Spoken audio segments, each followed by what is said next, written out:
राष्ट्रियताको पहरेदारी, जनाधिकारको पक्षमा खबरदारी। न्यूज नेपाल टेलिभिजनको संवादमूलक कार्यक्रम बीच टकमा सम्पूर्ण दर्शक महानुभावहरुमा हार्दिक नमस्कार। दर्शकवृन्द, कार्यक्रम बीच टकको आजको यो श्रृंखलामा हामीले विशेष गरी नेपालको अर्थव्यवस्थाको बारेमा त कुराकानी सामान्यतया गर्ने नै छौं। नेपाल आफैमा कृषि प्रधान देश, नेपाल कृषिमा कति आत्मनिर्भर बन्न सकेको छ, आजको अवस्थामा कृषिजन्य वस्तुमा हामीले कति वस्तुहरू आयात गर्छौं र कति निर्यात गर्न सकेका छौं। त्यसैगरी नेपालमा धेरै पहिलादेखि सहकारी आन्दोलन चलेको थियो र अहिले पछिल्लो समय नेपालमा सहकारीहरूको संख्या हेर्दाखेरि आम एउटा न्यून मध्यम स्तरीय नागरिकलाई उकास्ने भनेर एउटा सहकारीले छलाङ मारेको अवस्था पनि पछिल्लो समय छ। केही समस्याहरू त छन्। सहकारी र नेपालको कृषि क्षेत्रसँग के कस्तो सहकार्य छ, सम्बन्ध छ, त्यो विषयमा के कसरी अगाडि बढिराखेका छन् लगायतका यावत विषयमा कुराकानी गर्नेछौँ। यसका लागि नेपालको सहकारी आन्दोलनको एकजना योद्धा, निकै लामो समयदेखि सहकारी आन्दोलनमा लागिराखेको व्यक्तित्व र पछिल्लो समय नेपालको सबैभन्दा ठूलो निजी क्षेत्रको एउटा छाता संगठन नेपाल उद्योग वाणिज्य महासंघ, त्यसमा विभिन्न समितिमा बसेर निकै लामो समयदेखि काम गरेको अनुभव र अहिले पछिल्लो समय नेपाल उद्योग वाणिज्य महासंघको कृषि उद्यम केन्द्रको सभापतिको भूमिकामा समेत रहनुभएका व्यक्तित्व हुनुहुन्छ डीबी बस्नेत। आउनुहोस् आजको कार्यक्रममा उहाँलाई स्वागत गरौँ। सर, कार्यक्रममा स्वागत छ। धन्यवाद। आराम हुनुहुन्छ? एकदम ठीक छ। यो यहाँ नेपाल उद्योग वाणिज्य महासंघ, त्यसको पनि कृषि उद्यम केन्द्र, नेपाल उद्योग वाणिज्य महासंघले विभिन्न खालका समितिहरू बनाएको छ। आफैमा छाता संगठन, निजी क्षेत्रको ठूलो संगठन। यी समितिहरू बनाउनुको मुख्य उद्देश्य चाहिँ विभिन्न समितिहरू मार्फत निजी क्षेत्रले कस्तो खालको योगदान पुर्याउन सक्छ भन्ने पनि हो। यहाँ कृषि उद्यम केन्द्रको अहिले सभापति हुनुहुन्छ। यहाँबाट आम व्यक्तिहरूले के कुराको अपेक्षा गर्न सकिन्छ? अब धन्यवाद। नेपाल उद्योग वाणिज्य महासंघभित्र यो भर्खर भन्दा नै 1 वर्ष हुन लाग्यो। गत चैतमा सम्पन्न महासंघको नयाँ निर्वाचनपछि निर्माण भएका झन्डै 22वटा जति समितिहरू छन्। ती समितिको सेक्टर वाइज काम आफ्नो सेक्टरमा सबैले गर्नुहुन्छ र कृषि उद्यम केन्द्र चाहिँ आफैमा निकै पुरानो अर्गनाइजेसन हो। त्यही उद्योग वाणिज्य महासंघभित्र कृषि उद्यम केन्द्र धेरै पहिलादेखि नै निजी क्षेत्रले कृषिको क्षेत्रमा काम गर्नका लागि स्थापित संस्था हो र त्यसले समग्र देशको कृषि उत्पादनलाई बढाउनको लागि जुन खालको अहम भूमिका खेलेको छ त्यो चाहिँ अब नेपाली जनता बीच जगजाहेर नै छ।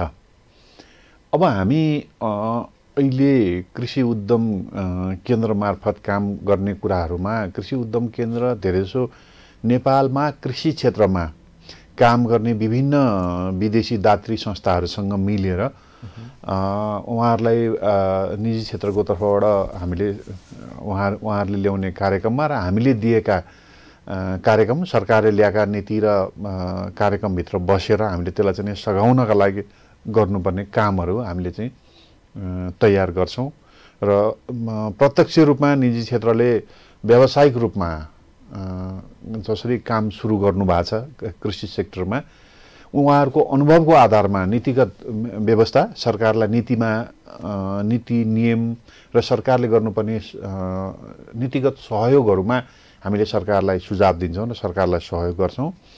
र जो व्यवसायमा व्यावसायिक रूपमा व्यवसायमा लाग्नु भएको छ अथवा साना कृषि व्यवसायमा इन्भल्भ हुनुहुन्छ त्यस्ता कृषिमा काम गर्ने कृषिसँग आश्रित व्यक्तिहरूका लागि पनि हामीले आवश्यक सहयोग र उहाँहरूको सुझावलाई लिएर सरकारसँग नीतिमा पैरवी गर्ने काम चाहिँ नै गर्छौँ। सरको नेपालको माटोसँग खेलेको, अनुभव गरेको, निकै लामो समयदेखि यहाँ लाग्नु भएको छ, भिड्नु भएको छ। अहिले उद्योग वाणिज्य महासंघको कृषि उद्यम केन्द्रको सभापति जस्तो एउटा जिम्मेवार पदमा पनि हुनुहुन्छ। यहाँले आजका दिनमा यो एउटा जिम्मेवारीबाट, भूमिकाबाट, नेतृत्वबाट हेर्दाखेरि नेपालको कृषि क्षेत्रलाई कसरी लिनुहुन्छ?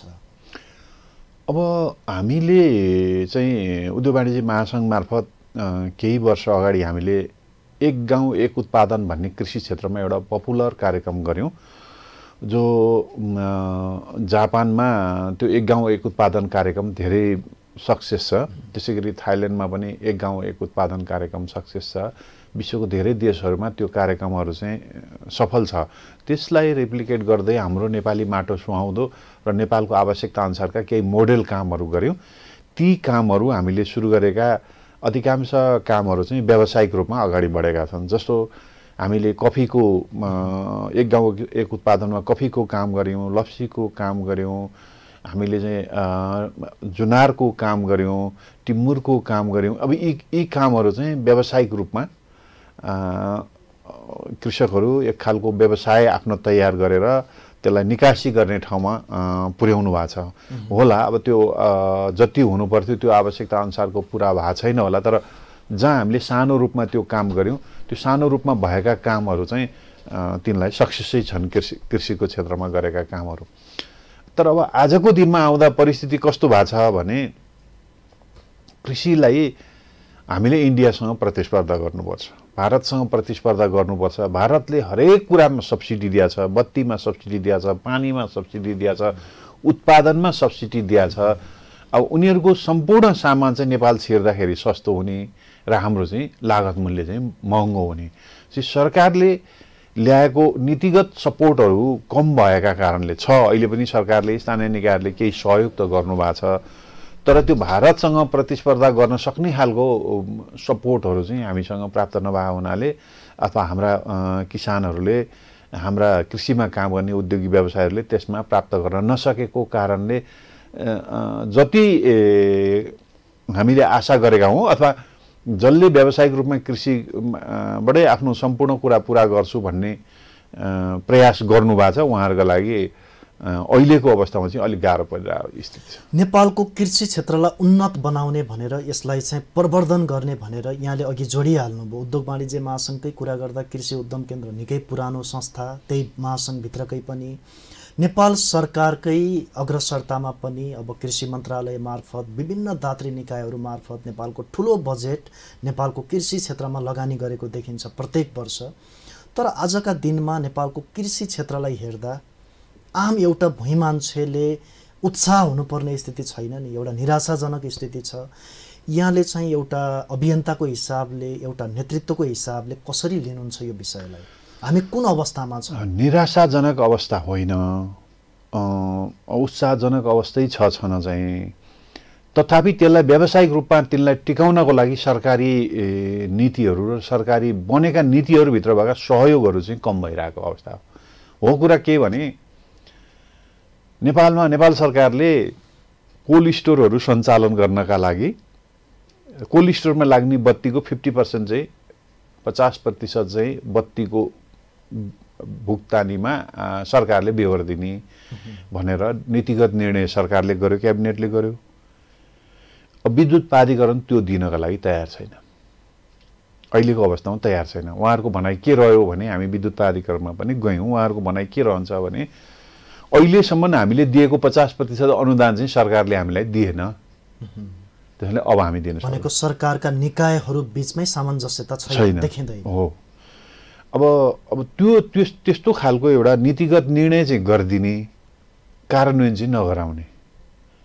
अब अहिले इन्सुरेन्स कृषिमा बिमा गर्यो भने सरकारले पहिलो वर्ष 75% चाहिँ सरकारले बेहोर दिने भनेर लिएर आयो, दोस्रो वर्ष 50%मा लिएर आयो। अब त्यो अहिले इन्सुरेन्स कम्पनीहरू कृषिको इन्सुरेन्स गर्नलाई मानिरहेन। के भयो, उहाँहरूको पनि कुरा के छ भने हामीले अहिलेसम्म गरेको कृषिमा गरेको इन्सुरेन्सको प्रिमियम जो दिनुपर्ने सरकारको साइडबाट हामीले प्राप्त गरेका छैन, अब हामी दिन सक्दैनौँ हैन। त्यसै गरी कृषि लोन छ, कृषि लोन चाहिँ ब्याजमा, कृषिको लोनमा ब्याजमा चाहिँ सरकारले 50% अनुदान दिने गरी, जस्तो 10% ब्याज हुँदाखेरि 9% ब्याज हुँदाखेरि आधा पैसा चाहिँ सरकारले दिने भनेर ब्याजको दिने गरी जुन नीति सरकारले बनायो। अब अहिले बैंकहरू ऋण चाहिँ स्टप गरिरहेछ। कृषि लोन चाहिँ कृषि लोन दिने, तर बैंकको नियमअनुसारको पुरा ब्याज तिर्नुहुन्छ भने लैजानुहोस्, नभए कृषि लोन चाहिँ सरकारले दिनुपर्ने ब्याजको जुन सरकारले भुक्तानी गर्नुपर्ने त्यो नगरिदिएका कारणले हामी चाहिँ कृषि लोन दिन चाहिँ अब सक्दैनौँ भन्ने खालको बैंकहरूको कुरा छ। भनेपछि सरकारले कृषि मन्त्रालय बनाएर मात्रै कृषिका नीति बनाइदिएर मात्रै त्यसलाई लागू नगरेपछि त गाह्रो हुन्छ नि।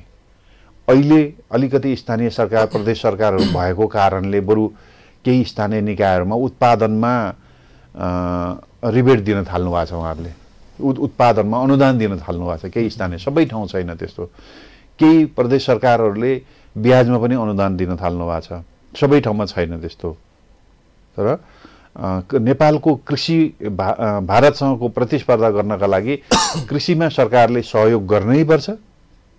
या त उत्पादनमा गर, या लागतमा गर, या ब्याज अनुदानमा गर, या इन्सुरेन्समा गर, या प्रोडक्सन भइसकेपछि प्रोडक्सनमा देऊ। अहिलेको आजको स्थिति के छ भन्नु होला भने अब नेपालमा अरबौंको डेरी उद्योगहरूको सामान चाहिँ स्टक छ। घिउ धेरै ठुलो लटमा चाहिँ घिउ चाहिँ स्टक छ। भनेको यहाँले इङ्कित गर्न खोज्नु भएको सरकारका नीति राम्रा छन् कृषि क्षेत्रसँग, नेपालको कृषिलाई उन्नत गर्नको लागि, प्रवर्धन गर्नको लागि, तर सरकारले बनाएका नीतिलाई सरकार आफैले कार्यान्वयन गर्न सकेन भन्ने हो। एकदमै सही। नीति ठिक छन्, वास्तवमै त्यही कुरा हो। नीति पनि केही अपुराहरू छन्। नीतिलाई पनि त्यसलाई परिमार्जन गर्दै जाने भएकै नीतिभित्र पनि त्यसलाई कार्यान्वयन गर्ने कुरा अप्ठ्यारो छ। सरकारी मान्छेहरूले त्यसलाई चाहिँ कार्यान्वयन गर्न चाहिँ आनाकानी गरिराखेको अवस्था चाहिँ अहिलेको स्थितिमा छ। त्यो भएको हुनाले नेपालको कृषि क्षेत्रको विकास अहिलेको अवस्थामा निजी क्षेत्रले आफ्नो ठाउँबाट जे सकेको छ, जति गर्न सकेको छ त्यति गरिरहेछ कि। अब हामीले हाम्रो ठाउँ छ नि त, हाम्रो त भूमि त अत्यन्तै उर्वर भूमि छ नेपालको। र आजको दिनमा गए साल चाहिँ नेपालमा 15-16 अरबको मकै आएको छ इन्डियाबाट, अरू देशबाट। हामीले त सबै कुरा आयात गरेका छौँ नि सर।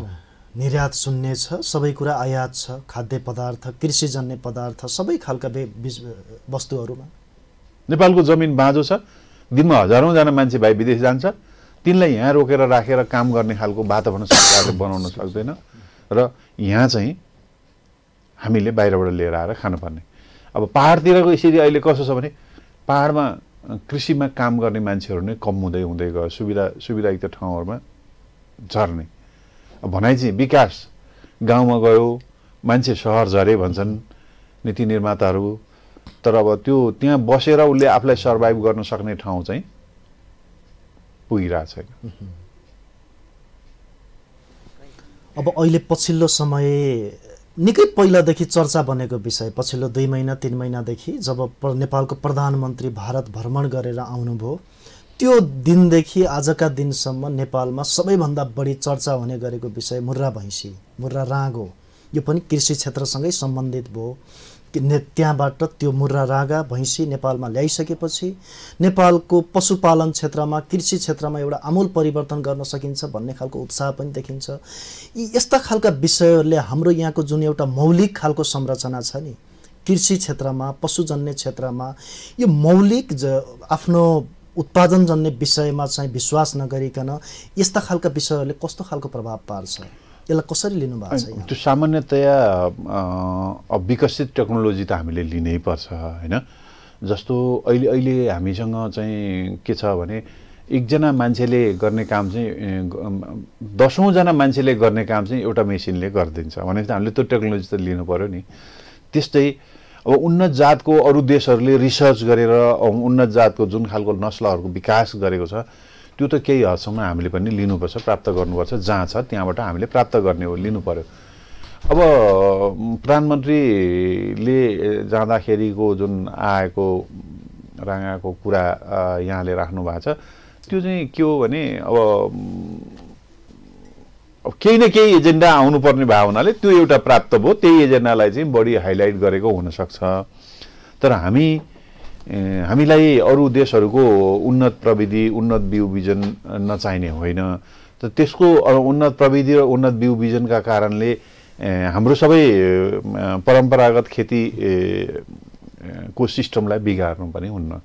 आजको दिनमा जहाँ हाम्रा रैथाने बालीहरूको जुन उत्पादन छ, रैथाने खाद्यान्नहरूको छ, बिस्तारो रैथाने खानेकुराहरूको माग चाहिँ रैथाने अन्नहरूको माग चाहिँ बढ्दै गएको छ। त्यसमाले तिनको प्रमोसनको लागि पनि नेपालका वैज्ञानिकहरूले रिसर्च गर्नु पर्यो, त्यसलाई चाहिँ वैज्ञानिक हिसाबले चाहिँ प्रडक्सन गर्नु पर्यो। त्यो त सरकारको काम हो नि, त्यो त सरकारको काम हो।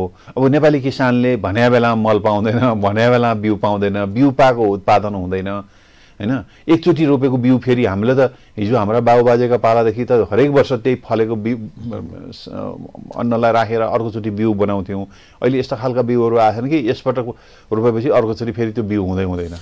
एउटा आम मान्छेहरूको अर्को बुझाइ के छ भन्दा सर, ग्रामीण भेगमा विशेष गरी जाँदाखेरि बुझ्दाखेरि अब सरकारले विभिन्न निकायहरू मार्फत आउने जुन सहयोगका कुराहरू हुन्छन्, यहाँले जुन अहिले कुरा उठान गर्नुभयो, बालीका बिउ बिजनका कुराहरू जुन बाहिरबाट आयात गरिन्छन्, अबको केही समयमा निकट भविष्यमा हामी यस्तो अवस्थामा पुग्छौँ कि नेपालको जुन मौलिक खालको बिउ बिजनहरू थियो त्यो सबै लोप हुन्छ, सबै विदेशबाट आयात गरिन्छ र कुनै एउटा यस्तो अवस्थामा पुगेपछि यहाँ उत्पादन गर्ने कुरा हामी शून्य अवस्थामा पुग्छौँ भन्ने खालको निराशा पनि देखिन्छ किसानहरूमा। होइन, स्वाभाविक कुरा हो, होइन, स्वाभाविक कुरा हो निराशा आउनु। तर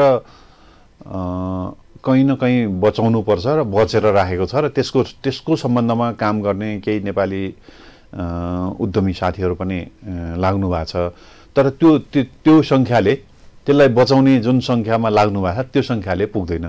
तपाईँ हामी सबै लाग्नुपर्छ र उद्योग वाणिज्य महासङ्घले पनि यसको लागि चाहिँ अब विशेष कार्यक्रमभित्र रैथाने बालीहरूको प्रमोसनको लागि र त्यसको प्रोटेक्सनको लागि केही न केही काम गर्नुपर्छ भनेर हामी त्यसमा चाहिँ लागेका छौँ र सरकारका केही नीतिगत व्यवस्थाहरू पनि त्यसभित्र रहेर भएका चाहिँ छन्। अहिले भनेको कुनै दिन यस्तो दिन हामीले देख्नु पर्दैन जुन दिन चाहिँ नेपालको रैथाने मौलिक बिउ बिजनको नाश समाप्त भएको दिन, त्यो अवस्था आउला कि नआउला? आकलन गर्न सकिन्छ। अहिले पनि केही कुराहरू त लोप भइसकेका छन् हैन, आकलन गर्न सकिन्छ। तर अब केही नेपाली सचेत नागरिकहरू अलि सचेत भएर यसको प्रमोसनको लागि चाहिँ लाग्नु भएको अवस्था चाहिँ छ भन्न खोजे मात्रै हो मैले। एउटा ग्रामीण भेगमा रहेको सामान्य लेखपढ गरेको एउटा आम भुइँमान्छे भनौँ न सर, जो हामी चर्चा गर्छौँ, काठमाडौँमा बस्छौँ, विभिन्न संस्थामा नेतृत्वदायी भूमिकामा हुन्छौँ, हामीले अभियानको हिसाबले ल है किसानहरू तपाईँहरूले यो गर्नुहोस् भनेका भरमा, एउटा विश्वासको भरमा अथवा बाध्यताको भरमा उहाँहरूले त सहरमा बसेका व्यक्तिहरूलाई, नेताहरूलाई चाहिँ मान्नुपर्ने स्थिति छ नि त। अब अहिले स्थानीय सरकार भएपछि जहाँको स्थानीय सरकार प्रमुखहरू अलिकति सचेत हुनुहुन्छ, विकासप्रेमी हुनुहुन्छ र आफ्नो कार्यकालमा उहाँले एउटा भिजन कृषिको सेक्टरमा जुन भिजन राखेर जानुभएको छ त्यस्तो ठाउँमा सपोर्ट गर्नुभएको छ। विकासमा स्थानीय निकायमा अहिलेको स्थानीय सरकार बनाएपछि चाहिँ केही न केही जनताले हिजोको जस्तो निराशा बोक्नुपर्ने परिस्थिति त छैन। केही न केही गएको छ, केही न केही पुगेको छ। किनभने म केही दिन अगाडि पनि सुदूरपश्चिमको धेरै ठाउँहरूमा र खासमा चाहिँ यो मकै जुन अघि मैले भने 15 अरबको मकै आयो भनेर यो वर्ष मकै निकासीलाई घटाउन सकिन्छ कि उत्पादनलाई बढाउन सकिन्छ कि भनेर उद्योग वाणिज्य महासङ्घले एउटा विशेष कार्यक्रम लिएर अहिले काम सुरु गरेको छ। हरेक ठाउँमा मकै उत्पादन गर्ने किसानहरूलाई चाहिँ उहाँहरूको व्यावसायिक क्षमता वृद्धि गर्नका लागि उनीहरूलाई सपोर्ट गर्ने, बजार नपुगेकोहरूलाई बजार पुर्याइदिने, बिस्तारो अब जुन बेलामा मकै पाक्छ त्यो बेलामा रेट कम हुने अनि जुन बेलामा बिक्री भइसक्छ त्यो बेलामा रेट बढ्ने खालका समस्याहरू चाहिँ किसानहरूको हामीले धेरै देख्यौँ। उनका लागि आवश्यक पर्ने चाहिँ हामीले ठाउँमा सेन्टरमा वेयर हाउसहरू बनाइदिएर त्यस्तोमा उसको सिजनमा वेयर हाउसमा ल्याएर राखिदिने र राम्रो रेट पाएपछि बेच्ने खालको व्यवस्थापन गरिदिने के काम गर्न सकिन्छ भनेर सानो प्रोजेक्ट पनि हामीले लागू गरेका छौँ। केही किसानहरूलाई हिजो जुन रफ्तारमा तपाईँले मकै उत्पादन गर्नुभएको थियो त्योभन्दा कसरी त्यसको चाहिँ मात्रा बढाउन सकिन्छ भन्ने खालका कार्यक्रमहरू पनि हामीले ल्याएका छौँ र आगामी वर्षदेखि मकैको निकासीको प्रतिशतलाई चाहिँ अलिकति कम गरेर जान सकिन्छ कि भनेर हामी लागेका छौँ। त्यसमा अब सरकारी सहयोग यही बेलामा अलिकति कम भएको छ। सरकारी यहाँले चाहिँ जुन कृषि बिमाको कुरा गर्नुभयो, मकै यहाँहरूले विभिन्न खालका परियोजना लैजानुहुन्छ। मकै किसानले मेहनत पनि गर्छन्, अघिल्लो वर्षभन्दा राम्रो मकै उत्पादन पनि हुन्छ, धान उत्पादन हुन्छ, अरू विभिन्न कृषिजन्य वस्तु उत्पादन हुन्छ। अहिले पछिल्लो समयको जलवायु परिवर्तनको कुरा, जब बाली थन्क्याउने बेला हुन्छ नि, असिना पर्ने, पानी आउने, राम्रोसँग थन्क्याउन नसक्ने, थन्क्याइसकेपछिको अवस्थामा पनि विभिन्न खालका जुन नीतिगत व्यवस्थाहरू छन् अथवा कुनै एउटा कृषिजन्य वस्तुलाई लामो समयसम्म स्टोर गरेर राख्नुपर्ने अवस्था छ, यावत विषयमा त किसानका समस्या त जहाँका त्यही छ। स्टोरको लागि हामी प्रयासरत छौँ। बिमाकै समस्या छ। स्टोरको लागि अब बिमाको लागि हामीले अहिले के प्रयास गरिरहेका छौँ भने सबै बिमा कम्पनीका प्रतिनिधिहरूलाई बोलाएर जहाँ हामी कम्तीमा हामीले काम सुरु गरेको मकै किसानहरूको लागि स्पेसल प्याकेज चाहिँ तपाईँहरू बनाउनुपर्छ र त्यहाँ जानुपर्छ भनेर उहाँहरूसँग कुरा गरेका छौँ। उहाँहरूले सकारात्मक कुरा गर्नुभएको छ। त्यस्तै लगानीको लागि ब्याङ्क फाइनेन्सहरूसँग पनि, उहाँहरूसँग पनि, ब्याङ्क फाइनेन्स सहकारी जसले लगानी गर्छन् उहाँका सेन्ट्रल ब्याङ्कहरूमा गएर हामीले त्यो ठाउँमा तपाईँहरूको विशेष प्याकेज चाहिँ जानु पर्यो भनेर भनेका छौँ। र स्थानीय निकायहरूलाई पनि यसमा चाहिँ हामीले प्रदेश सरकार र स्थानीय निकायसँग पनि हामीले कोअर्डिनेसन गरेका छौँ। जहाँ जहाँ एलोकेट अलिक सेलेक्टेड ठाउँमा छौँ हामी, ओभरअल सबै ठाउँ हामी गएको छैनौँ। 5 र लुम्बिनी प्रदेश र हाम्रो सुदूरपश्चिमकोमा हामी काम सुरु गरेका छौँ। सबै ठाउँ पुगेका छैनौँ। जुन स्थानीय निकायमा हामी काम गरेका छौँ उहाँका स्थानीय निकायलाई पनि यो किसानहरूलाई जसले व्यावसायिक रूपमा चाहिँ काम गर्न थाल्नु भएको छ उहाँहरूलाई सपोर्ट गर्ने खालका कार्यक्रम ल्याउने गरी एकीकृत रूपमा जाने गरी प्रयास गरेका छौँ। सरले एउटा कुरा भनिदिनुहोस् न, यहाँको अनुभवको आधारमा आजका दिनमा नेपालमा सबैभन्दा बढी राज्यबाट, सरकारबाट पीडित कोही छ भने त्यो किसान हुन सक्छ कि सक्दैन? यहाँलाई के लाग्छ हरेक हिसाबले? होइन, हामी के भन्छौँ भने हरेक कार्यक्रमको पछाडि महत्त्वपूर्ण काम चाहिँ यो हो, सरकारले यो पहिला गर्नु पर्यो भन्ने खालको कुनै न कुनै जसले जुन सेक्टर हेरेको छ त्यो महत्त्वपूर्ण सेक्टर मान्छ सबैले। तर हाम्रो सबैभन्दा महत्त्वपूर्ण सेक्टर भनेको, महत्त्वपूर्ण काम भनेको, महत्त्वपूर्ण नगरी नहुने त्यो नभए के पनि नचल्ने कुरा भनेको कृषि नै हो। यदि अन्न उत्पादन हुन्न, हामीले खान पाएनौँ भने त हाम्रो शरीर चल्दैन नि त। त्यसैले पहिलो प्राथमिकता सबैको, सरकारको पनि कृषि उत्पादनलाई जोड दिनुपर्छ। अरू देशले अन्न पठाइदिएन भने हामी कहाँमा हाहाकार हुने स्थिति आउँछ। धेरै पटक भोगिराखेका छौँ। त्यसैले हामीले हाम्रो देशको भएको भूमिलाई प्रयोग गर्दाखेरि चाहिँ खाना पुग्छ नेपालीहरूलाई। त्यो भूमिलाई चाहिँ नि पूर्ण रूपमा किन उपयोग नगर्ने, पूर्ण रूपमा उपयोग गर्ने खालका प्रविधि अथवा कार्यक्रमहरू त्यसका चाहिँ किन नल्याउने? एउटा मान्छे नै अरबमा गएर खाडीमा गएर चाहिँ ऊ 20-25-30 हजारमा महिनामा काम गरिरहेको हुन्छ।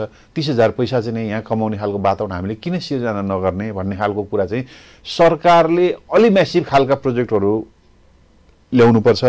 र हामी सबै सचेत नागरिकले पहिलो प्राथमिकता चाहिँ कृषिलाई दिनुपर्छ भन्ने मेरो कुरा हो।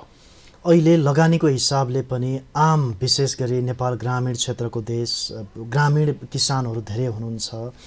जग्गाहरू बाँझो छ, राम्रो खालको बिउ बिजन छैन, राम्रोसँग काम गर्ने जनशक्ति छैन, त्यो त सर्वविदितै छ।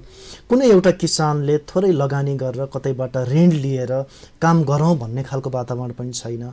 पछिल्लो समय किसान आर्थिक चपेटामा परेको कुरा त सबैभन्दा चुनौतीको विषय बनेको छ नि, यसलाई कसरी हेर्नु भएको छ?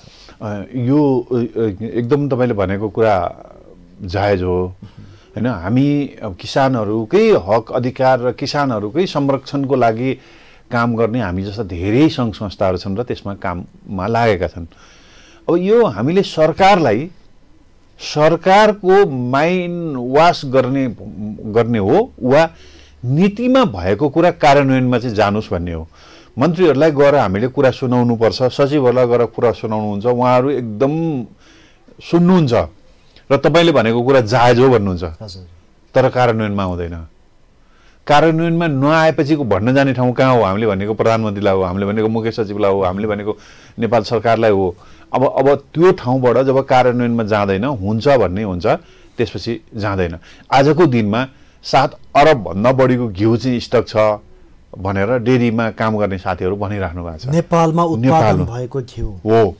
तर बाहिरबाट घिउ जन्ने पदार्थ नै नेपालमा आयात गरिन्छ नेपालमा गाउँको मूल्यमा हो। नेपालमा विदेशी डेरी प्रोडक्टहरू ल्याउनलाई चाहिँ नि दिइरहेछ अहिले। दूध आयात गरिन्छ हो, तर नेपाल आयात गरिन्छ, सबै वस्तु आयात। नेपालमा जति दूध उत्पादन भएको छ त्यो दूध जुम्मै बिक्री गर्न सक्ने स्थिति छैन। त्यति धेरै दूध छ आजको दिनमा। र हाम्रो माग सरकारसँग के हो भने एक लटमा यो 7 अरबको घिउलाई सट आउट गरौँ न। सट आउट गर्ने उपाय पनि हामीले बतायौँ। अरबियन कन्ट्रीहरूमा विदेशमा घिउको डिमान्ड छ। इन्डियाको कम्पिटिसनमा पठायौँ भने यो हिमाली देश हो, इन्डियाको प्रतिस्पर्धामा त्यो रेट हामीले दिन सक्यौँ भने हाम्रो घिउ जान्छ भन्ने साथीहरूको जसले जो डेरी सेक्टरमा काम गर्नुभएको छ उहाँहरूको छ। सरकारले केही अनुदान चाहिँ यसमा राखिदिएर, निकासीमा अनुदान राखिदिएर त्यसलाई चाहिँ नि पठाउन सक्यौँ भने त्यो समस्या समाधान हुनसक्छ। हिजो मैले सुने कोशी प्रदेश सरकारले निकासीमा केही अनुदान दिने भनेर कार्यक्रम ल्याएको छ अरे डेरी प्रोडक्टहरूमा भनेर मैले सुनेको छु। अब सङ्घीय सरकारको पनि त्यस सम्बन्धमा हामीले धेरै पटक प्रयास गरिसक्यौँ। भोलि पनि हामीलाई मन्त्रीजीले टाइम दिनुभएको छ, हामी जान्छौँ र सङ्घीय सरकारले पनि यो सेक्टरमा केही न केही तुरुन्तै प्याकेज एउटा लिएर आएर यसलाई चाहिँ सर्ट आउट गर्नुपर्छ र किसानले जुन डेरीबाट भुक्तानी पाइरहेनन् किसानले भुक्तानी पाउने अवसर पनि सिर्जना हुन्छ यसले गर्दाखेरि। यो पछिल्लो समय सर नेपालको कृषिमा जति पनि अनुदानका सहुलियतका कुराहरू छन् नि, नेपाल सरकारले, प्रदेश सरकारले, सङ्घीय सरकार, प्रदेश सरकार, स्थानीय सरकारबाट जति पनि अनुदानका कुराहरू गएका छन् यसलाई विभिन्न त्यो पहुँचवाला व्यक्तिहरूले कृषिको लागि भनेर अनुदान लिने तर अरू विभिन्न शीर्षकमा खर्च गर्ने भन्ने खालको सुनिन्छ नि। अब यो केही समय पछाडि आछि यस्तो कुरा अलिक कम भएको हो कि भन्ने लागेको छ। सरकारले अझै घटेको छैन, अलिकति कम भएको, घटेको चाहिँ छैन। सरकारले केही पोलिसी चेन्ज गर्यो र उत्पादनमा अनुदान दिने भनेर लिएर आइरहेछ र जुन खालको जुन कृषक आफैले लगानी गर्न सक्दैन तर उनीहरू काम गर्नका लागि अथवा उद्यमी आफैले लगानी गर्न सक्दैन र उद्यमी अथवा उद्यमीलाई केही सपोर्ट सरकारले गरिदिनुपर्छ। त्यस्तो ठाउँमा मेगा उद्योगहरूको लागि चाहिँ सरकारले अनुदानको केही न केही व्यवस्था, अनुदान भन्दा नि सामानमा, टेक्नोलोजीमा, तिनीहरूमा केही व्यवस्था सरकारले गर्नुपर्छ। अरू चाहिँ उत्पादनमा दियो भने नै राम्रो हुन्छ भन्ने मलाई लाग्छ र त्यो चाहिँ पोलिसी पछिल्लो चरणमा केही हदसम्म सिधै ग्रान्ट दिने पोलिसी चाहिँ यो वर्ष अलिकति कम भएको देखिन्छ। यहाँहरूले चाहिँ नेपाल उद्योग वाणिज्य महासङ्घको तर्फबाट आम किसानहरूमा, यहाँ कृषि जुन उद्यम केन्द्रको सभापति समेत हुनुहुन्छ, यस्ता खालका विषयहरूमा विशेष गरी कृषि शिक्षाको विषयमा, प्रशिक्षण दिने विषयमा, त्यहाँका जनताहरूलाई सुसूचित गराउने विषयमा यस्ता खालका कार्यक्रमहरू कहिले आयोजना गर्नुभएको छ? हाम्रो कामै त्यही हो। हाम्रो कामै त्यही हो। उद्योग वाणिज्य महासङ्घले विभिन्न दात्री निकायहरूसँग, नेपाल सरकारका विभिन्न सरकारी कार्यालयहरूसँग मिलेर हाम्रो कामै त्यही हो। हाम्रा 77 जिल्लामा हाम्रा उद्योग वाणिज्य सङ्घका च्याप्टरहरू छन्। त्यहाँ चाहिँ हाम्रा 123-24वटा वस्तुगत सङ्घहरू छन् र त्यसै गरी हाम्रा एसोसिएट मेम्बरहरू 1800 भन्दा बढी चाहिँ उद्योग वाणिज्य महासङ्घका एसोसिएट मेम्बरहरू छन्। कृषिको काम गर्नेमा उद्योग वाणिज्य महासङ्घको मेम्बर बनोस् नबनोस् हामीलाई त्यसमा हामी गर्दैनौँ। समग्र कृषि व्यवसायमा लागेको कुनै पनि नेपाली नागरिकलाई अथवा हामी सपोर्ट गर्ने गरी काम गर्छौँ। तर हाम्रो आफै उद्योग वाणिज्य महासङ्घको ग्रान्ट दिने, सहुलियत दिने, सुविधा दिने खालको बजेटहरू हामीसँग हुँदैन। हामीले यसलाई दात्री निकायहरूसँग मिलेर, नेपाल सरकारसँग मिलेर उहाँहरूसँग भएको प्रोग्रामलाई चाहिँ सपोर्ट गर्ने हो। यो वर्ष उद्योग वाणिज्य महासङ्घले गर्नै त सकिन्छ, यति ठुलो कुरो हुँदै होइन त यो सामान्य कुरालाई किन हामी हाम्रो ठाउँबाट गर्न सकिने कुरा हामी किन सपोर्ट नगरौँ भनेर यो मकै अभियानलाई अलिकति अगाडि सारेको हो। अब धान गए वर्ष 19 अरब जतिको धान आएको छ। यो धानलाई, मकैलाई अब हामीले भन्यो भने भनेको कुरा कति मान्छेले पत्याउँदैन। भटमास मात्रै 46 अरबको आएको छ गए वर्ष। खुर्सानी आउँछ, धनिया आउँछ, टमाटर यहाँ खेर जान्छ, इन्डियाबाट मगाउँछौँ। हो, अब यो चाहिँ कुरा चाहिँ हामीले केही न केही हदसम्म यसलाई कम गर्ने खालका ठ्याक्कै रुटमा गएर काम गर्ने खालको गर्ने र अब गर भनेर किसानलाई पनि भनेका छौँ।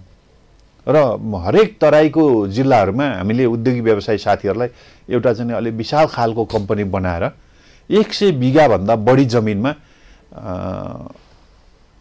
मकै खेती धान खेती गर्न सुरु गर्ने मेकानाइज गरेर अलि लार्ज स्केलमा काम सुरु गरौँ भनेर साथीहरूलाई जहाँ जहाँ जग्गाहरू प्राप्त हुन्छ त्यो प्रतिस्पर्धी रेटमा हामीले भाडामा पाउने जग्गाहरूलाई त्यसलाई तयार गर्नुहोस् भनेर एउटा अभियान पनि सुरु गरेका छौँ अहिले। सरले यसरी विभिन्न जिल्लामा घुम्दै जाँदाखेरि आम किसानहरूसँग साक्षात्कार गर्दाखेरि सार्वजनिक हिसाबले त दुनियाँलाई थाहा छ किसानका पीडाहरू, यहाँले नजिकबाट निहालेको कुनै त्यस्तो सम्झिन योग्य पीडा छ किसानको? होइन, अथाह छन् किसानका अथाह पीडा। आम किसानलाई प्रतिनिधित्व गर्न अब यस्तो नि कसो हुन्छ भने हामीले अहिले विभिन्न बिउहरू चाहिँ नेपाली वैज्ञानिकहरूले सिफारिस गर्नुभएको अथवा इन्डियन वैज्ञानिकहरूले सिफारिस गर्नुभएको बिउहरू लिएर आएर यहाँ खेती लगाएपछि भयभरको खेतमा जुम्मै प्रोडक्सन नआएपछिको अवस्था त्यो कति पीडा होला त्यसको, होइन? अब कहीँ साथीहरू कहाँ यस्तो हुन्छ, उहाँहरूले चाहिँ नि केरा खेती गर्नुभएको छ आफ्नो भएको जुम्मै जमिनमा अथवा जमिन भाडामा लिएर गर्नुभएको छ, यस्तो खालको रोग लाग्यो एकैचोटि स्वाट्टै सुकेर जान्छ त्यो। कहिले हामीले चितवनमा सम्पूर्ण अभियान सुरु गऱ्यौँ एकचोटि उद्योग वाणिज्य महासङ्घले चितवन चाहिँ केरा खेतीको लागि ओबिओपी कार्यक्रममा केरा खेती गरेर जाने भने हामीले सुरु गऱ्यौँ। त्यो वर्ष जब केरा चाहिँ नि पसायो हावाले जुम्मै सखाप बनाइदियो।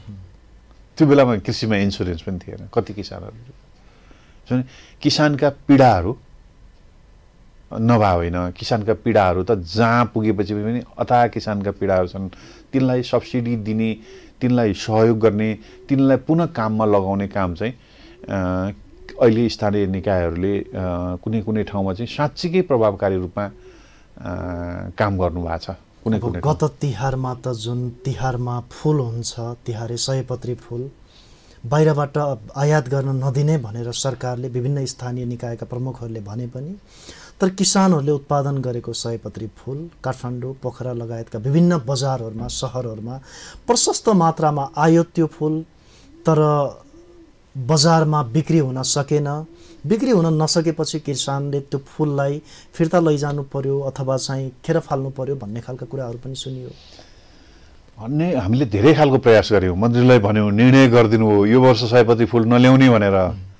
तथापि समाधान त आयात नगर्ने भन्ने विषय मात्रै समाधान त होइन रहेछ। फेरि पनि आयो होइन। नेपाली फुल त अहिले फुल व्यवसायी साथीहरूको भनाइअनुसार हाम्रो चाहिँ 60% फुल मात्रै बिक्री भएको छ, 40% फुल चाहिँ बिक्री भएन। किन भएन भने भारतबाट आयो भन्ने नै कुराहरू छ उहाँहरूको। दोस्रो एउटा राम्रो उदाहरण के हो भने तपाईँले भन्नुभएको जस्तो फुल बिक्री भएन र किसान त मार्कामा पर्यो नि त। फुल बिक्री नभएपछि किसानलाई परेको जुन मार्का छ थोरै भए पनि हामीले धन्यवाद भन्नुपर्छ। पोखरा महानगरपालिकाले प्रति गोटा 20 रुपियाँ दिने भनेर 100 रुपियाँमा 20 एउटा मालाको 20 रुपियाँ जे होस् उसले फालेर जाने सकारात्मक हिसाब सुरु गर्यो नि। अर्को वर्ष राम्रो दिएला होइन। सुरु गर्यो पोखरा महानगरपालिकाले। अब फुल बेच्नका लागि काठमाडौँ महानगरपालिकाले नि उहाँहरूको चाहिँ नि निश्चित ठाउँहरू दिनुभयो। यसपटक केही ठाउँहरू उपलब्ध गराउनु भयो।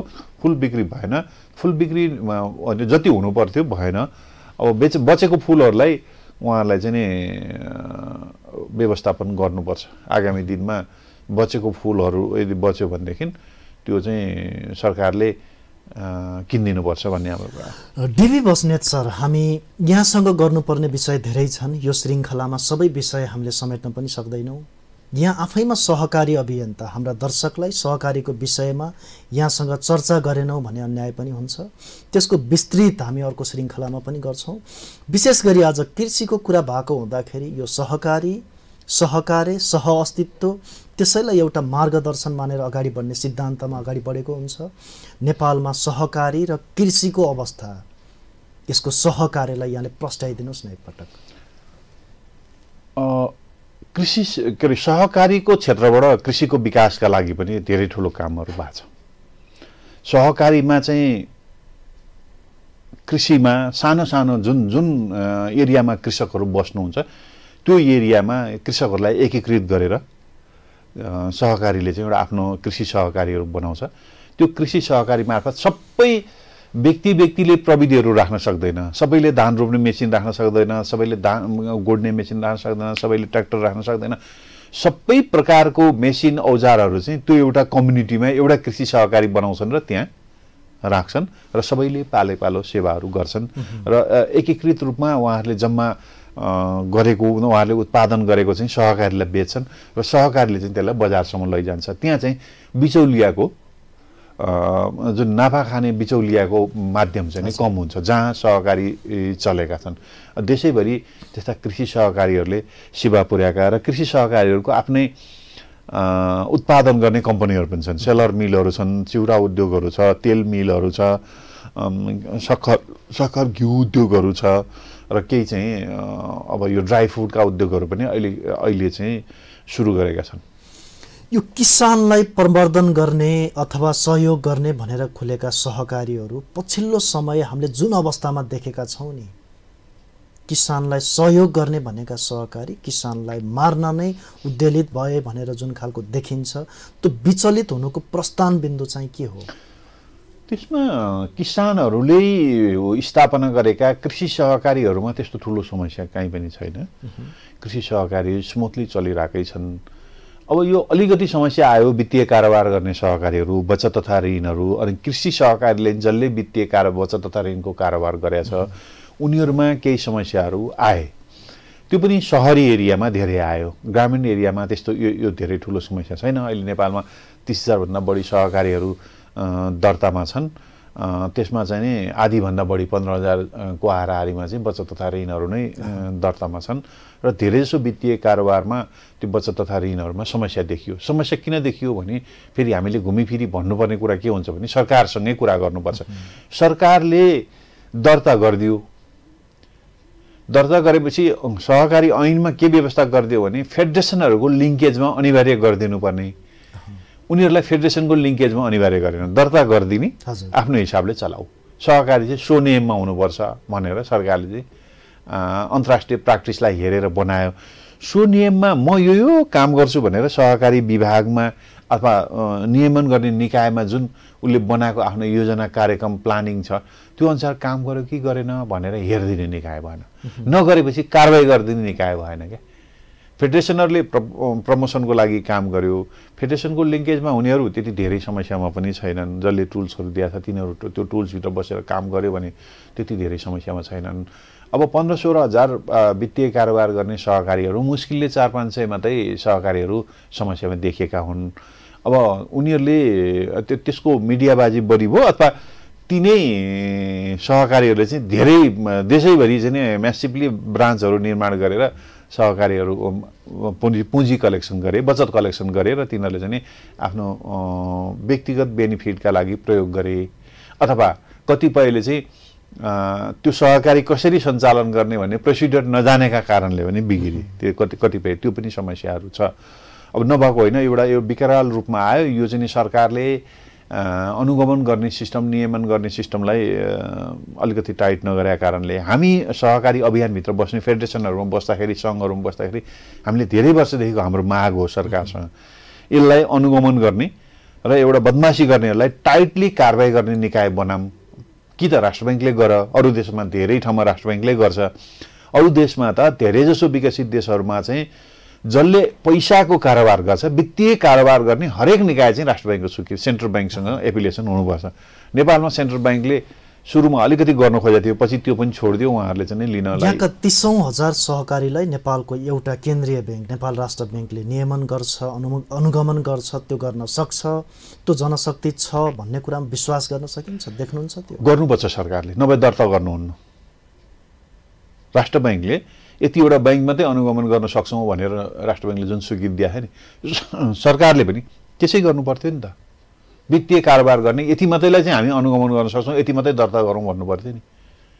जति पनि दर्ता गर्ने ठाउँमा उत्साहित हुने उहाँहरूप्रति दर्ता गरिदिने अनि त्यसको अनुगमन र नियन्त्रण नगर्ने। यो राम्रो कुराको जस हरेक मान्छेले, व्यक्तिले, संस्थाले जसले पनि लिन खोज्छ, सहकारीलाई आज यो अवस्थामा पुर्याउनुमा र आम किसानहरू सक्ने मान्छे त अप्ठ्यारो परिस्थितिमा पनि गरी खान्छ, जो बिहान बेलुका मजबुरी गरेर गरी खाने किसानहरू छन्, आम नागरिकहरू छन् जो यी वित्तीय संस्थाबाट पीडित छन्, यो अवस्थाको श्रेय चाहिँ जस चाहिँ कसले लिने सर? यहाँले के देख्नुहुन्छ? आज नेपालमा नेपाली मान्छेहरूलाई झन्डै 70 लाखभन्दा बढी मान्छेहरूलाई चाहिँ सहकारीको मेम्बर बनाउन सकेका छ, एफिलिएसन समूहमा एकीकृत गर्न सकेका छ। ती मान्छेहरूलाई बचत गर्ने बानीको विकास गर्न सुरु गरेका छ। आज 10औं खरबको चाहिँ सहकारीमा बचतको डिपोजिट छ। त्यो काम त सहकारी स्वतःस्फूर्त रूपमा सहकारीहरू जन्मेर गरेका काम हो नि त। त्यो चाहिँ नि सहकारीले कतिपय ठाउँहरूमा नमुना कामहरू गरेका छन्। ती नमुना कामहरू गर्ने सहकारीहरूले गरेको काम त यो देशको आर्थिक विकासमा टेवा पुर्याएको हो नि। जस लिने कुरा होइन। हाम्रो काम सरकारले जस ल्याओस्, तर बदमास गर्नेलाई कारबाही गर्ने परिस्थितिको कुरा गर्दैछु। यहाँ आफैमा एउटा अभियन्ता हुनुहुन्छ, सहकारीको काम कुरा गर्दाखेरि डीबी बस्नेत भनेर यो नछुट्ने नाम, आम सहकारीसँग सम्बन्धित व्यक्तिहरूले बुझ्ने नाम, सरकार एउटा स्टेक होल्डर्स, आम सहकारीमा आबद्ध सदस्यहरू त्यसको अर्को साझेदार छन्। यो अवस्था जुन अहिले नकारात्मक अवस्था छ नि एउटा बजारमा, यसको जस श्रेय चाहिँ कसले लिने? यसको जिम्मा कसले लिने? सरकारले लिनुपर्छ। ठ्याक्कै एक शब्दमा भन्दा हामी यसको सहकारी सङ्घहरू यसको जिम्मेवारी लिने ठाउँमा छैनौँ भन्ने लाग्छ मलाई। मैले चाहिँ एकदम क्लियर कुरा, किनभने हामीसँग 20औं वर्षदेखि हामीले सरकारलाई लिखित रूपमा पेश गरेको छ, तिमी अनुगमन गरिदेऊ र बदमास गर्नेलाई कारबाही गर भनेर। हामीसँग कारबाही गर्ने अधिकार छैन नि। फेडरेसनमा एफिलिएसन भए पनि हाम्रो कारबाही भनेको उसको मेम्बर खारेज मात्रै हो। हामीले मेम्बर पनि खारेज गरेर देखाएका छौँ। तिमीले बदमासी गर्यौ, तिमी ठिक ट्र्याकमा छैनौ, यो ठिक ट्र्याकमा छैन, यसलाई कारबाही गर भन्दाखेरि सरकारका मान्छेहरूले त्यसलाई चाहिँ नि कानुनी कसरी त्यसलाई कारबाही गर्ने भन्ने एउटा नीतिगत व्यवस्थै गरेनन् क्या। अब मैले 2-3 दिन अगाडि क्याबिनेटले मन्त्री परिषदले एउटा निर्णय गर्यो अरे, अब चाहिँ सहकारीलाई नियमन गर्ने छुट्टै निकाय बनाउने भनेर। जुन कुरा हामीले 20औं वर्ष अगाडिदेखि सक्छ राष्ट्र ब्याङ्कले गर न सेकेन्ड टायर इन्स्टिट्युसन बनाएर गर। यसमा चाहिँ हामी पनि अनुगमनका लागि सहकारीको आफ्नो पुँजीको आधारमा लागत साझेदारी गर्न तयार छौँ भनेर सरकारलाई भने हो। हामीले पनि नभने होइन, अरू देशको मोडलहरू पनि हामीले भनेको हो। तर के चाहिँ फेडरेसनलाई अधिकार देऊ, के चाहिँ सरकारले गर। फेडरेसनलाई नि कानुनी रूपमा कारबाही गर्ने अधिकार नदिने, अनि सरकार पनि यो काम चाहिँ नगर्ने। तर अहिले पछिल्लो चरण भए पनि सभामन्त्री अहिलेको मन्त्री परिषदलाई धन्यवाद दिनुपर्छ। आउन त 4-5 वर्षको बजेट भाषणमा लगातार आइरहेछ, अब सहकारीको नियमन गर्ने छुट्टै निकाय बनाइने छ भनेर आइरहेको छ। तर त्यो कार्यान्वयन चाहिँ गरेका थिएन सरकारले। अहिले चाहिँ फेरि क्याबिनेटले डिसिजन गरे अरे 6 महिनाभित्रमा सेकेन्ड टायर इन्स्टिट्युसन बनाउने भनेर मिडियामा आएको छ।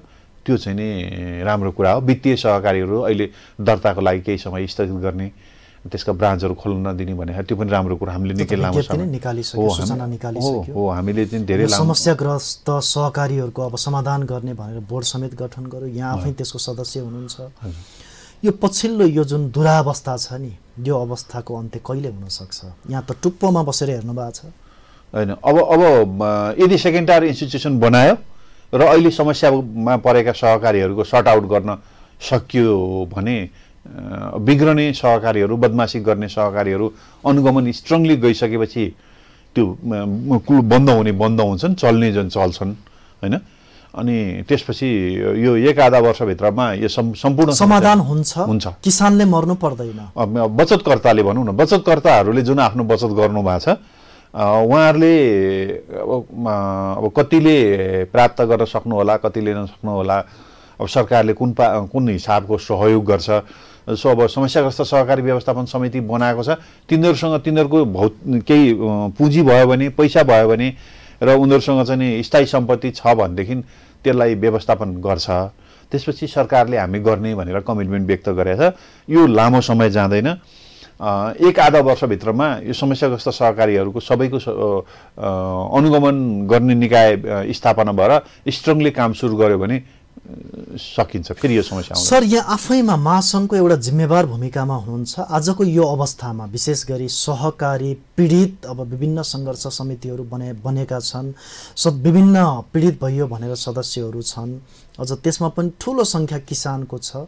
यो अवस्थामा आम सहकारीबाट, वित्तीय संस्थाबाट, अहिलेको यो पछिल्लो अराजक स्थितिबाट, दुरावस्थाबाट समस्याग्रस्त एउटा व्यक्तिलाई, किसानलाई, एउटा सदस्यलाई यहाँको सुझाव चाहिँ के हुन्छ यो अवस्थामा? पैसा राख्नुभयो उहाँहरूले, संस्थाको सदस्य बन्नुभयो र डिपोजिट गर्नुभयो। पैसा माग्न जाँदा दिँदैन, संस्था भेटिँदैन। तिनले त आन्दोलन गर्नु पर्यो, तिनले त माग गर्ने ठाउँमा जानु पर्यो नि। उहाँहरूको त्यो जायज कुरा छ र सरकारले त्यसका लागि व्यवस्था पनि विस्तार गर्यो र केही समस्याग्रस्त सहकारीहरूको व्यवस्थापन पनि हुँदै गएको छ। अघिल्लो लटमा समस्याग्रस्त भएका सहकारीहरूको केहीले बचत आफ्नो फिर्ता पाइसक्नु भएको छ, केहीले पाउँदै हुनुहुन्छ, केहीले पाउने चरणमा हुनुहुन्छ होइन। त्यो क्षेत्रमा काम भएको छ र अब यो हाम्रो अभियानको तर्फबाट त्यसलाई चाहिँ फुल फेजमा हामीले सहयोग गरिरहेछौँ। सरकारले यसलाई अलिकति व्यवस्थित गरिदियो भने एक आधा वर्षमा यो सबै समस्या समाधान गर्छ। अनि सामान्य खालका, मध्यम खालका आम व्यवसायहरूलाई यो समस्याग्रस्त अवस्थामा सहज बनाउनको लागि उद्योग वाणिज्य महासङ्घको भूमिका के हुन्छ? के पहल गर्नुभएको छ यहाँ? होइन, अब यसलाई उद्योग वाणिज्य महासङ्घले सहकारीको पाटोमा एउटा कुरा भयो होइन। अब अर्को कुरा चाहिँ जो व्यवसायीहरू समस्यामा परेका छन्, अनि व्यवसायीहरू धेरै जसो यो सानो सानो व्यवसायीहरू त हो होइन, समस्याग्रस्त सहकारीमा व्यवसायीहरूसँग लगेर डिपोजिट ठुलो अङ्क डिपोजिट गरेर राख्ने पैसा त्यस्तो हुँदैन, व्यवसायीहरूले कारोबारै गर्ने हो। अब नेपालको व्यवसायको विकास गर्ने हो भने अहिलेको बैङ्कको यो प्रचुर ब्याज दर चाहिँ कम गर्नुपर्छ होइन। ब्याज दर घट्यो भने केही दिन अगाडि मात्रै एउटा सूचना नै निकालेर राष्ट्र ब्याङ्कले ब्याज दर घटाउने, आधार दर यति राख्ने भनेर घटाएको पनि छ आंशिक रूपमा। अनि नेपाली जनता पनि जुम्मै नेपालका जनताहरू सबै त लाटो त छैन नि त, सबै त त्यसमा जाँदैन नि। घटायो भने बढायो भने 2%, 3%, 4% आफ्नो खुसीले ब्याङ्कले बढाउँछ, अनि घटायो भने 0.5, 0.2, 0.4 त्यसरी घटाएर त्यो ब्याज घटेको होइन क्या। हिजो 7%मा 8%मा लिएको औद्योगिक लोन चाहिँ आज 14-15% पुगेको छ। कहाँ छ? उद्योगहरू त सबै कोल्याप्स हुने स्थितिमा आइसक्यो नि। कहाँ चल्या छ र? अनि तपाईँ हेर्नु न, हाम्रो तपाईँको खातामा तपाईँले बचत खाता खोलेर राखे पैसा कति ब्याज दिन्छ? त्यहाँ म्याक्सिमम 5% भन्दा बढी ब्याज छैन। 6 महिनादेखि 1 वर्षभित्रमा समाधानको नजिक पुग्छौँ भन्नुभएको छ यहाँले। समस्याग्रस्त सहकारीहरूको चाहिँ सरकारले सपोर्ट गर्यो भने यो सट आउट हुन्छ भनेको मैले। यसमा आम व्यक्तिहरू ढुक्क हुँदा, विश्वस्त हुँदा हुन्छ। त सरकारलाई पनि प्रेसर गरिराख्नु पर्यो। सरकारी ठाउँबाट सहयोग, म्याक्सिमम सहयोग चाहिन्छ, धेरै सहयोग हो।